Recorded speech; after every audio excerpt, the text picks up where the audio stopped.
Good afternoon, Hapeville friends and neighbors. It's such a nice day, I figured I'd get out for a little bit, and as I was headed over to where I was intending to go, I'm gonna go check out some development and update you on it over on Stillwood. I haven't been over there in a while, and I wanted to see what was going on in that area. And I was driving by and I realized as I passed Myrtle Street that one of our friends and followers here on the group, longtime past Hatevillian, named John Rick Goss, he asked me about his house, and so I'm out and about and I thought I would show it to you, John. Hi, Sandy. So this is what your house looks like, 3285 Myrtle. Isn't it a pretty day? I parked right down here in front of this one, and the lady pulled in who lives there at 3291. It's always weird when you park and people are like, who are you and why you parked here? But here's 3285. And you had told me that the Sims lived across the street at 3288. Oh, right there. Is it this house? And I've never noticed that back there, but it says 3288. What I find interesting that the Sims family lived there is the Sims family is one of the original founding families of Hapeville. And Myrtle Street is actually named for J.L. Sims' daughter, Myrtle Sims.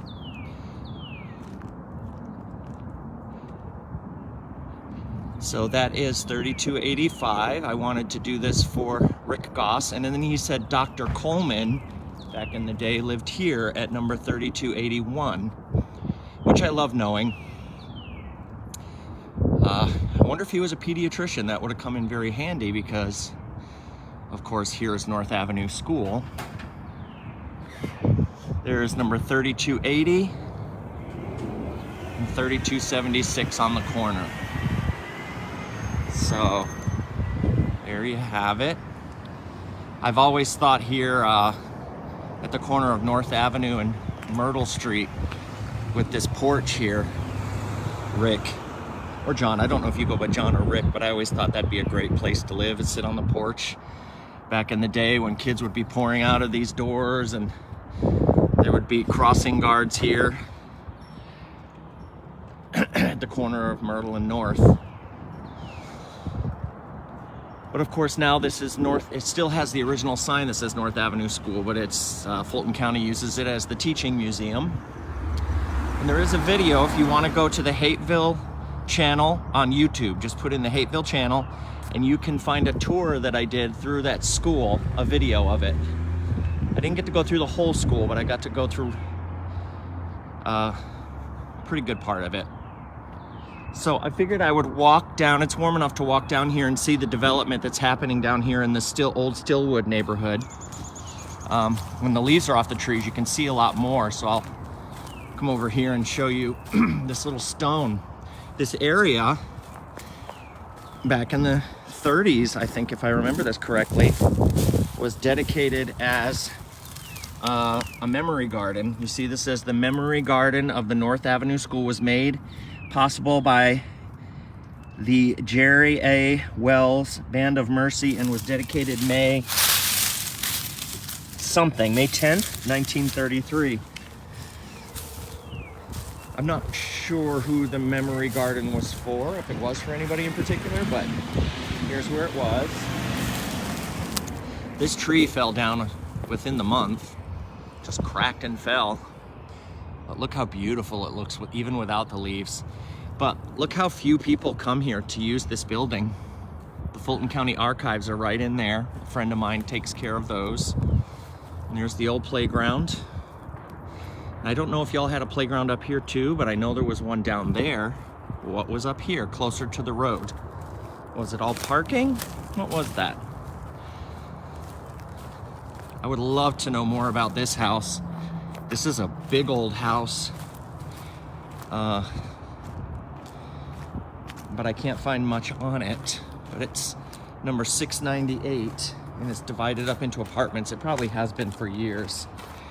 But this one was clearly out here before all of the other subsequent development over the years. Sorry, the sun is right in your eyes, but isn't that a beautiful old house?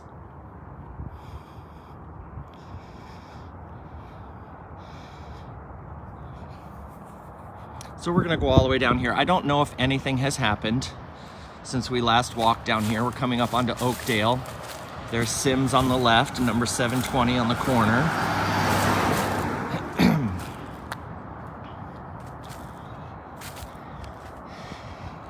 I don't know why, but of the streets down here that go out to north, most of the traffic, you tend to turn on Myrtle or North Whitney to go up there. I've been here 4 years and I think I've driven down Sim Street maybe 5 times total. It's just a little isolated down here, and there's not much reason to drive down that road unless you live there. This is the corner of Oakdale Road. Hi, Charles. Playground equipment was along North Avenue ball fields on the lower area. Thank you for telling me. It's Charles Thomas. He bought a house down there. Beautiful house down the end of Oakdale Road. Back in the day, I've had many people tell me there was a grocery store, a neighborhood grocery store owned by the Swicegood family right here on this corner. Haven't found any pictures of it, but I hope to someday. Now there's a duplex here, which looks like it was built maybe in the 50s. So Swicegoods, or maybe the 60s. This might be a duplex from the 60s, 739. A Swicegoods store was there. Here's a little home that's now a duplex, which is 734A and B.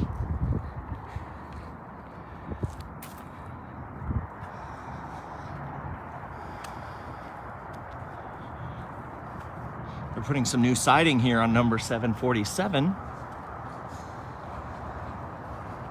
I can glance over there now, and it doesn't look like they've done much more than clear the land. The last time we walked by here, what, 2-3 months ago, when we walked by the development at Stillwood, there's number 748.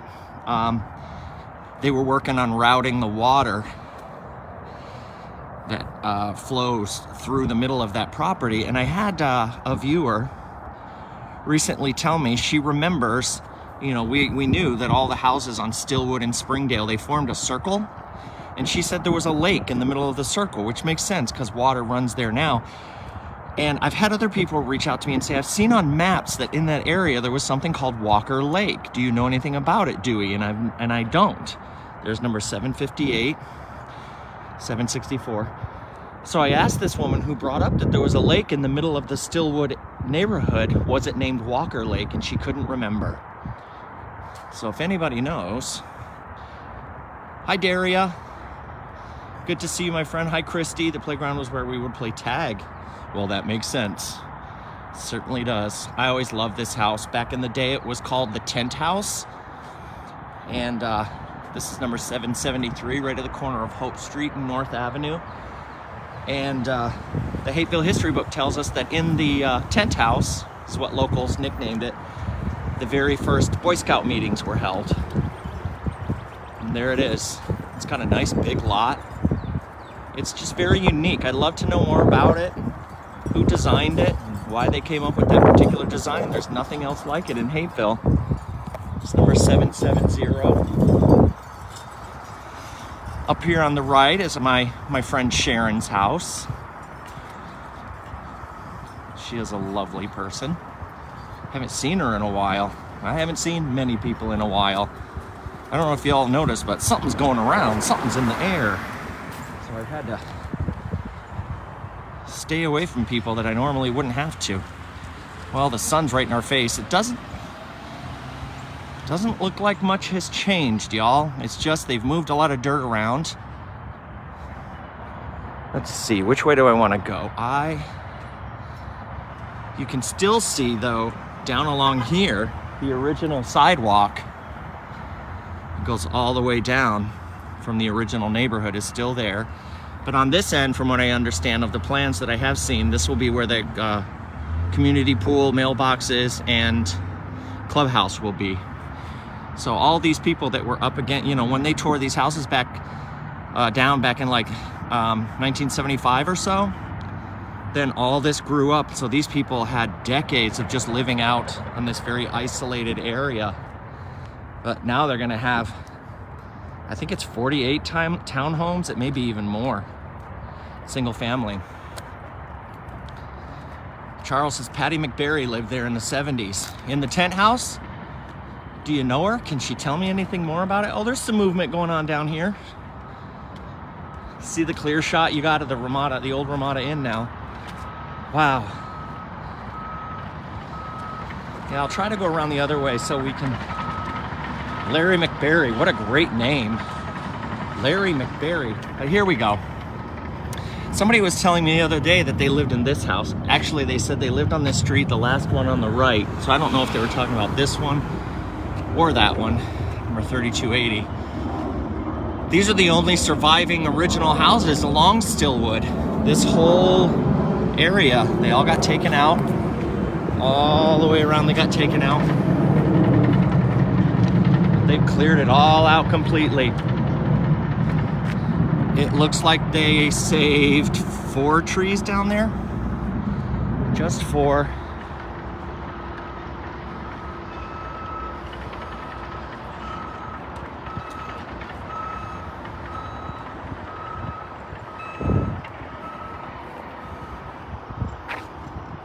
Hi, Melinda. I just came over here, Melinda, to check out the development and see if anything interesting has happened. They're still just pushing dirt around. Nothing being constructed just yet. Here's number 3290, Stillwood. And that's nice. Nice little back house out behind this one. It's so cute. We walked over here a few months ago when they first cleared it out. I was just so surprised that it had actually happened because I'd heard that they were going to be developing over here, but to actually see it start. Christy says to Charles, I believe you were friends with my sister Stephanie. Charles says, I was, I remember you. I remember you. I love that when these walks bring people together on the Hapeville channel. But here you go. This is where, so there's a creek over here. It was between this house and that house. It's all overgrown now, but it goes underneath here. You see they put this in, and when we were here before, you could see the water trickling down in that direction, but now they put these culverts to guide it all the way down. And it looks like they're just at the point where now they've covered that up and they're just moving the dirt around. Charles says, you're a little blonde girl.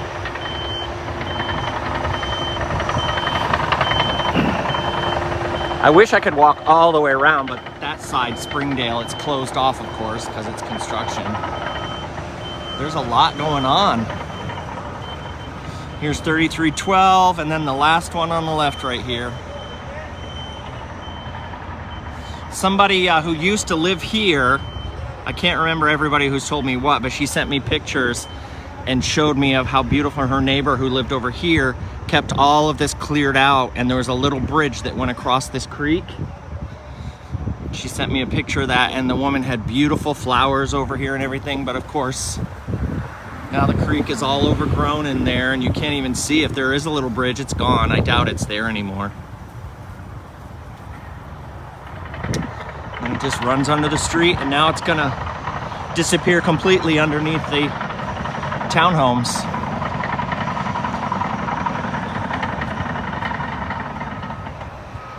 I would love to see pictures of the homes that used to be along here. But this street's gonna get a lot busier. A lot busier. 3300.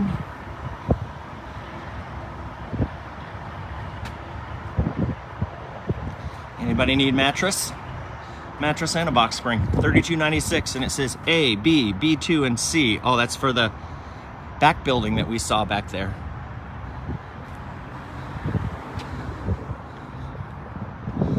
You know, for the longest time, since I've been here, I heard that the city won't allow you to build back dwellings like that, single detached dwellings, but somebody told me the other day that the city will allow it under certain circumstances, so that's interesting. But again, it's just hearsay. 3288.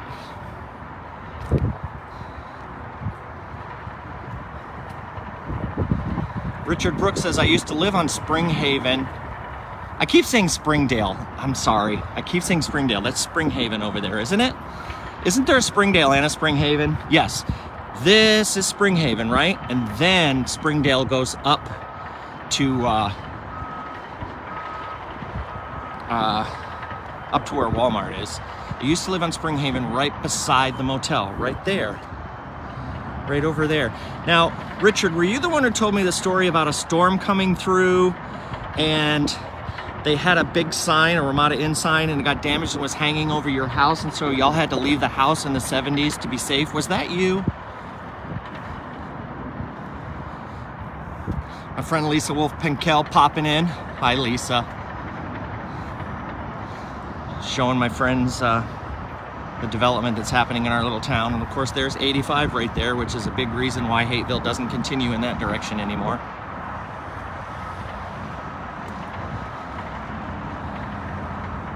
Christy is saying yes to somebody, to Charles.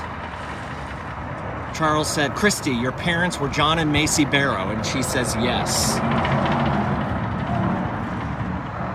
So there we go. There's not much change since we were here last time, but I was curious, and it's a really pretty day, and I figured, why not? And just while I'm on here, a former resident who has connected to the channel recently, her name is Betty Holden. She told me something yesterday I'd never heard before, and I haven't been able to find any research that corroborates it. I don't know what decades she was telling me about, but she told me when she was young, she remembers that the singer Brenda Lee lived in Hapeville and lived, she said, down where North Avenue met Sylvan. Of course, that was before the highway came through, so we know it's like before the 60s. But I never knew that. Brenda Lee, rocking around the Christmas tree at the Christmas party hop. She says she lived down there at some point. I thought the most famous person we had from this town was Jeff. And who knows? There you go. There's Sharon. Hi, Sharon. Hey, darling, how are you? Good. I was just talking about you and telling people that you lived over here. And I love it. You have a front row seat to the development. I hadn't seen it in a while, so I came by to see where they're at. Now it looks like they finally got the water routed and they put the little culverts in and they're covering it up. You get to watch it all. And there's signage up. Is there signage up? Yep. Up at the end of the street? Steelwood Homes. What's it called? Steelwood Homes. Stillwood Homes. 400s to 500s. The 400s to the 500s? Holy monkey! I didn't know they were going to be that expensive. I don't mind. No, you don't mind. Oh, I know. Well, it's great to see you, and thank you for the offer. I think soon we'll be able to maybe go together. Okay. Take a walk or take a ride or something like that. Yep. Good to see you. Good to see you. All right. Enjoy your walk. Thank you. That is Sharon. She is lovely. So Sharon, yeah, she has here's number 783. She has a front row seat to the development going on, but she doesn't mind it, she said, because it's going to make the value of her home go up. So good for her, and good for the people that that's working out for. All right. Well, I'm glad I got out of the house and did this.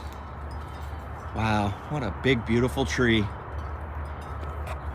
Wonder if Larry McBarry planted it. Who else was that Charles said lived here? Let me scroll back.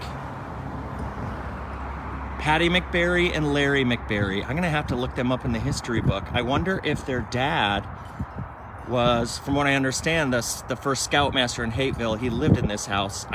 I read that in the history book a long time ago, but the thing about the Hapeville history book is you'll read something, and unless you mark it, good luck finding that again.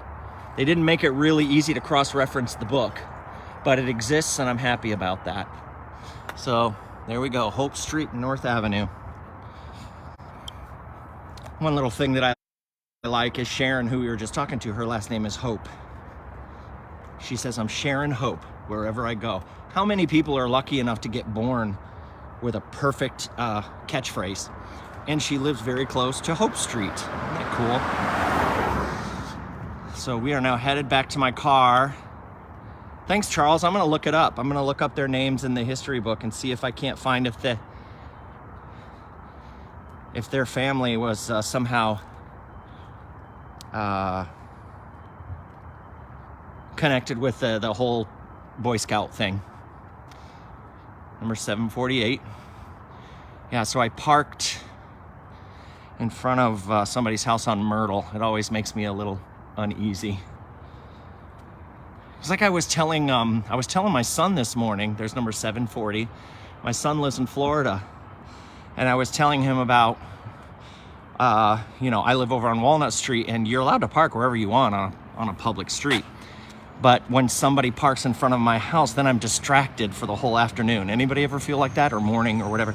Because I'm like, who's out there? And what are they doing? And why are, it's just odd. It's like, it's almost like they've set up camp in your front yard, even though they're in the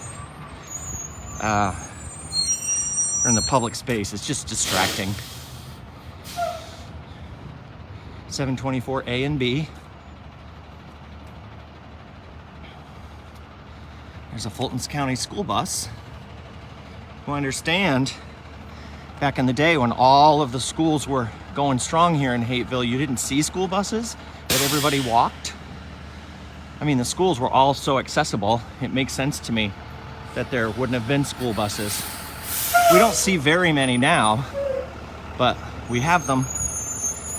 So Sims and North, I love the color that they've painted their this house at the corner of Sims and North Avenue. Number, what is that, 720? It's a pretty color. Oh, there you go, another glance at the schoolyard. The upper level.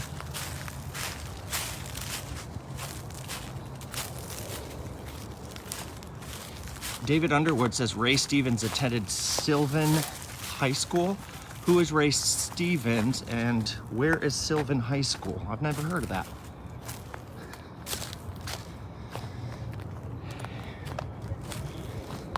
I hope you all are having a good Valentine's Day.